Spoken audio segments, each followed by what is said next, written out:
Here's some key questions to ask as we're navigating this as well. Does my city have low, medium, or high regulation? Like we've shown on those budget charts, things like that, that's going to affect it.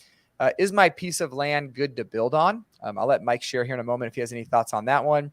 Is my property near city utilities? I'll share really briefly on this. If you're required to connect to city utilities, you're definitely going to want to make sure, hey, does my property already have those utilities on them? Or if I have to bring them in, how much is that going to cost, right? In some areas, it might be very affordable. In other areas, it could be very expensive. So you definitely want to budget properly there. And what is my city's, like we said, minimum square footage requirement? But Mike, take the floor on anything you want to touch on that point.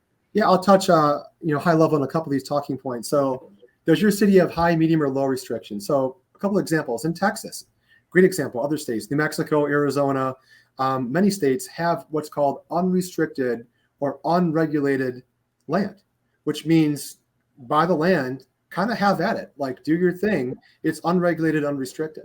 And there's a lot of cities and governments, municipalities, and states that have unrestricted, unzoned land out there. Usually it's land out in the wild, right?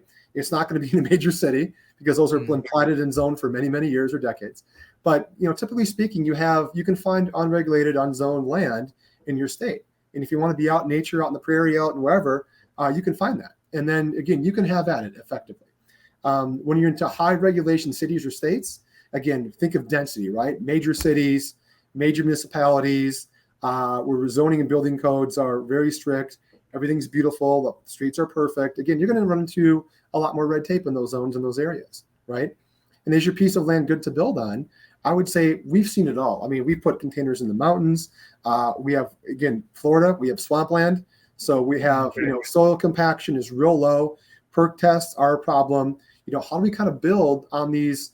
It's a lot of backfill. So usually we're bringing in truckloads and truckloads of dirt to get rid of these swamps. We got to compact that dirt. We got to put gravel on top of that just to get to a base elevation where we can put a container which is not going to sink in the ground. So those are a whole unique set of challenges here in Florida. And you have high ground and low ground. For example, we had a client in Mexico Beach, Florida, which is on the Panhandle. And 2 or 3 years ago, I can't recall, hit by Hurricane Michael. And now the building codes or requirements, the guy was going to put 2 containers on his property on the water. The requirements are now 16 feet in the air. We have to have these things 16 feet in the air before the ground level, the ground floor is 16 feet above, to the first floor, I should say. So that a whole other point of restrictions. I mean, we're talking $150,000 in concrete pier work before he even puts a container on top of it, right? Yeah, a good point. Weird stuff we run into, utilities, right? I mean, if you're in a piece of unrestricted land, amazing. But maybe it might cost you $15,000 or $20,000 to run those utilities a quarter mile or half a mile from the road to where your lot is, or to where your footprint's going to be, where you're going to place the container or container home. So again, people don't think about that. The power company wants to give you power, but they will charge you to run those lines and those poles to get you that power. So just think about that, right? And then that's a good point.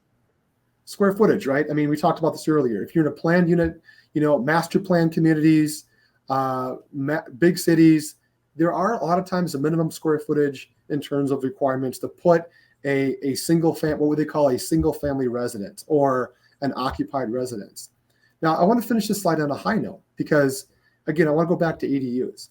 And a lot of cities and states where ADUs are very friendly. California, for example, Portland, Oregon, many cities, even in Florida here, we got Tampa coming online, very ADU friendly city. Fort Lauderdale's coming online. So ADUs are a whole different animal. And that makes me very excited about our products, Tony, because now the regulations to put an ADU, an accessory dwelling unit, on a current property that's already zoned and it has a home on it are far less restrictive. So it's like adding a shed or a she shed or a man cave or an extra unit on your backyard. And typically speaking, the only requirements that I've seen from the cities, the biggest requirement is, does your lot have the additional square footage or footprint to allow for another unit, like a container?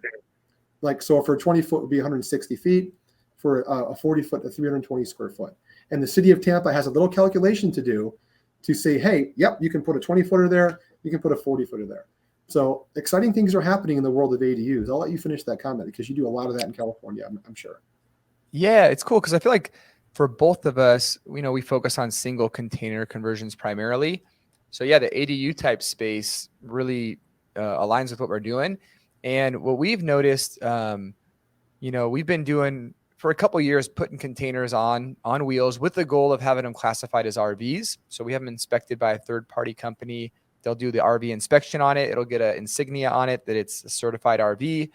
And it's been a great loophole for us because we've ran into a lot of properties where maybe adding an additional unit on the property would have been pretty expensive, but they were able to have an RV on the property.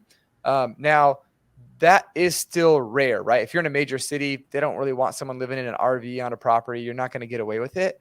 But lately, they have been passing more regulations. So there's a ballot. It's SB 150. The Tiny House Industry Association has really been doing a good job at trying to push this forward. So, for example, there's already major cities in California that have approved this. And basically, it allows for a movable tiny home as an ADU. So a movable tiny home could be a container home that's on wheels, that's built out to meet the regulations that they have. And my point is that it's just a lot simpler of an approval process to get that approved to go on your property than maybe one that has to be permitted and on a foundation. So that could be a great loophole for certain people. I know here in Vegas, they legalize it January 2024. So that's coming up in about, 7 months or so. And so that definitely could be a cool play, something to look into. Yeah, excellent. Couldn't agree more. That's a great hack for us as well. Here in Florida, if we let a unit go out the door on a trailer, 20 or 40 foot on a trailer on wheels, again, it's classified differently. It's a mobile structure, not a permanent affixed structure. So typically speaking, these units can live in perpetuity on your land as like you would a fifth wheel, a camper, or an RV. Unless your neighborhood or unless you have zoning restrictions that don't allow RVs or campers on your property, we have a lot of customers here in Florida that, hey, put it on wheels, put it in the backyard. And usually the municipalities can't say much because it is a mobile unit like an RV or fifth wheel. Yeah. And what's cool in terms of the building code, at least up till now with that, right? It's regulated by the DMV. Mm-hmm. So RVs are DMV regulated, where if you're doing a permitted structure, of course, it's the local building department, and it's just a lot easier of a process. That's what we've noticed. So yeah, that's definitely a good play.